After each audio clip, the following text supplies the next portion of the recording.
राधे राधे मेरे प्यारे भाइयों बहनों माताओं व बंधुओं, संस्कार की बातें चैनल में आपका बहुत बहुत स्वागत है।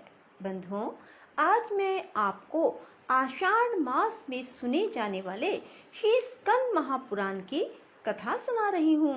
बंधुओं, जिसे आप सभी प्रेम भाव से एकाग्रचित्त होकर सुने, क्योंकि जो मनुष्य भी आषाढ़ मास में श्री स्कंद महापुराण की कथा को सुनते हैं, भगवान शिव शंकर भोलेनाथ उनकी हर इच्छा शीघ्र पूरी करते हैं। बंधुओं, एकाग्रचित्त होकर प्रेम भाव से भगवान शिव शंकर में ध्यान लगाकर ही इस कथा को सुने, ताकि भगवान शिव आपकी हर मनोकामना शीघ्र पूरी कर सकें। बोलो शिव शंकर भोलेनाथ की जय हो। स्तुति करने पर सबका कल्याण करने वाले भगवान सदाशिव वहां प्रकट हो गए और चंद्रमा से बोले, डरो मत। यूं कहकर उन्होंने चंद्रमा को अपने जटाजूट के ऊपर रख लिया। तब से चंद्रमा उनके मस्तक पर श्वेत कमल पुष्प की भांति शोभा पा रहे हैं। चंद्रमा की रक्षा होने के पश्चात राहु भी वहां आ गया और भगवान शिव की स्तुति करने लगा। शांत स्वरूप भगवान शिव को नमस्कार है। आप ही ब्रह्म और परमात्मा हैं, आपको नमस्कार है। लिंग रूपधारी महादेव जगतपते, मैं आपको नमस्कार करता हूँ।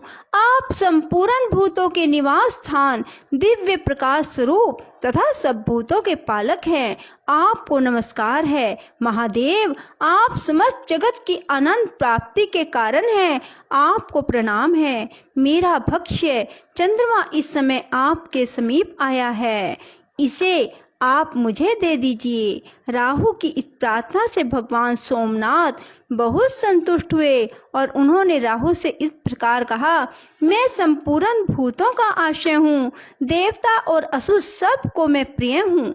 भगवान शिव के यूं कहने पर राहु भी उन्हें प्रणाम करके उनके मस्तक में स्थित हो गया। तब चंद्रमा ने भय के मारे अमृत का स्राव किया। उस अमृत के संपर्क से राहु के अनेक सिर हो गए। भगवान शंकर ने उन सब को देखा।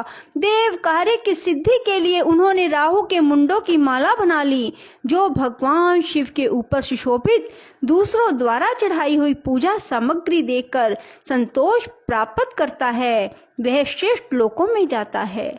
जो कार्तिक मास की रात्रि में श्रद्धा पूर्वक शिव जी के समीप दीप माला समर्पित करता है, उसके चढ़ाए हुए ये दीप शिवलिंग के सामने जितने समय तक जलते हैं, उन्हें 1000 युगों तक दाता स्वर्गलोक में प्रतिष्ठित होता है।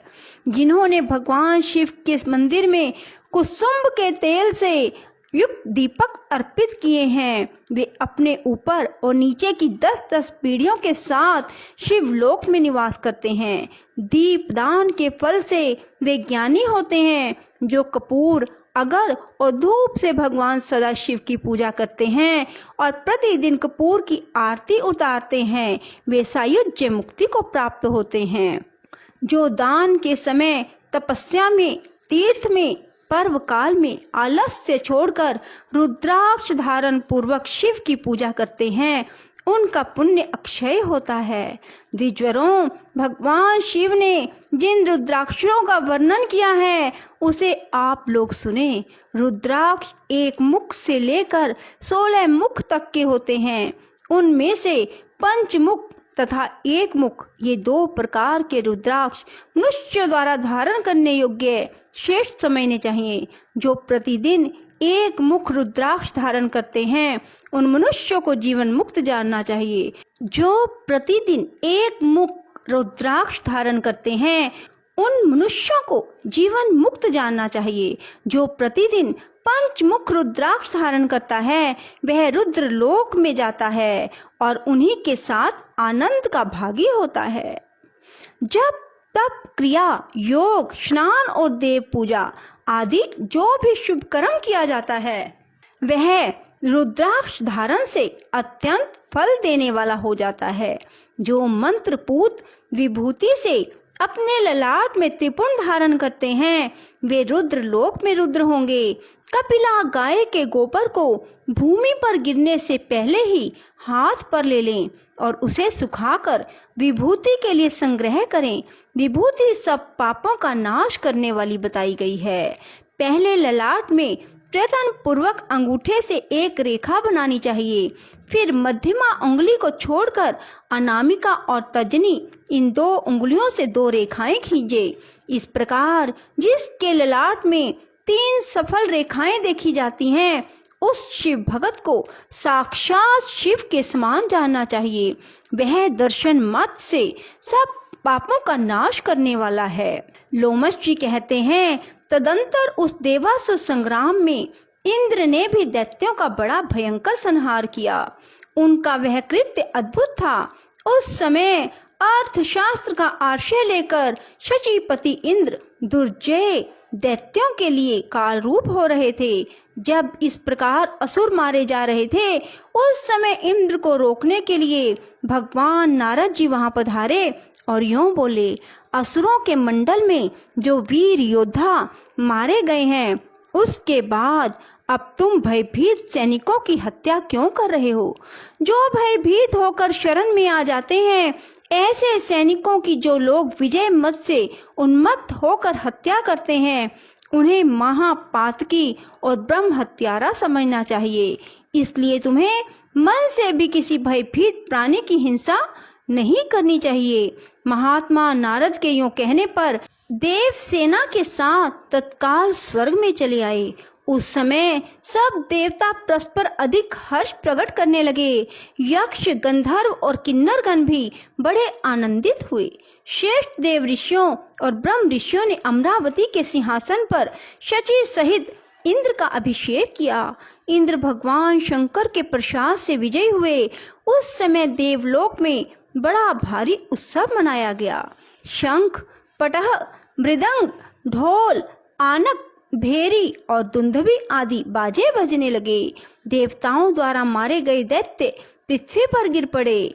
महात्मा राजा बलि आदि भी प्राण त्याग चुके थे। उस समय भृगुवंशी शुक्राचार्य जी तपस्या करने के लिए अपने शिष्यों के साथ मानसोत्तर पर्वत पर गए, इसलिए वे युद्ध में उपस्थित न हो सके थे। इस युद्ध में जो दैत्य जीवित बच गए थे, वे शुक्राचार्य जी के पास गए।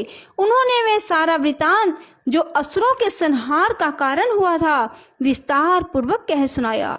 सुनकर भृगुनंदन शुक्र को खेद और क्रोध भी हुआ। वे शिष्यों के साथ युद्ध स्थल में आए और अपनी मृत संजीवनी विद्या के प्रभाव से उन्होंने मरे हुए असुरों को भी जीवित कर दिया। शुक्राचार्य की प्रेरणा से बलि आदि सब दैत्य पाताल में लौट आए और सुखपूर्वक रहने लगे। ऋषियों ने पूछा, देवराज इंद्र ने गुरु के बिना ही कैसे राज्य प्राप्त किया? क्योंकि गुरु की अवहेलना से ही उन्हें अपना राज्य छोड़कर जाना पड़ा था। किसकी प्रेरणा से इंद्र चिरकाल तक राज सिंहासन पर बैठे रहे? ये सब बातें आप शीघ्र बतावें, हमें यह सुनने के लिए बड़ी उत्कंठा हो रही है। लोमश जी बोले, गुरु बृहस्पति के बिना भी शचीपति इंद्र ने कुछ काल तक राज्य शासन किया। उस समय विश्वरूप जी इंद्र के पुरोहित हुए। विश्वरूप के 3 मस्तक थे। वे यज्ञ और पूजन में उचित भाग देकर देवताओं, असुरों और मनुष्यों को भी तृप्त करते थे। यह बात शचीपति इंद्र से छिपी न रह सकी। पुरोहित विश्वरूप जी देवताओं का भाग उच्च स्वर से बोल कर देते थे, दैत्यों को चुपचाप बिना बोले ही देते थे और मनुष्यों को मध्यम स्वर से मंत्र पढ़कर भाग समर्पित करते थे। यह उनका प्रतिदिन का कार्य था। एक दिन इंद्र को गुरु जी की फुर्ती देखकर इस बात का पता लगा। तब उन्होंने छिपे छिपे यह जान लिया कि विश्वरूप जी क्या करना चाहते हैं। ये दैत्यों का कार्य सिद्ध करने के लिए उन्हें भाग अर्पण करते हैं, हमारे पुरोहित होकर दूसरों को फल देते हैं। यूं समझकर इंद्र ने 100 पर्व वाले वज्र से विश्वरूप के मस्तक काट डाले। वज्र के आघात से तत्काल उनकी मृत्यु हो गई। इंद्र ब्रह्म हत्या के अपराधी हुए, पर ब्रह्म हत्या, मद्यपान, चोरी तथा गुरु पत्नी गमन आदि महापाप करने वाले पापियों के भी उद्धार का यही एक उपाय है कि वे भगवान विष्णु के नामों का कीर्तन करें, जिससे बुद्धि भगवानमयी हो जाती है। राधे राधे, जय श्री कृष्णा। बंधुओं, यदि आपको हमारी वीडियो पसंद आए तो इसे लाइक करें और शेयर भी जरूर करें। धन्यवाद।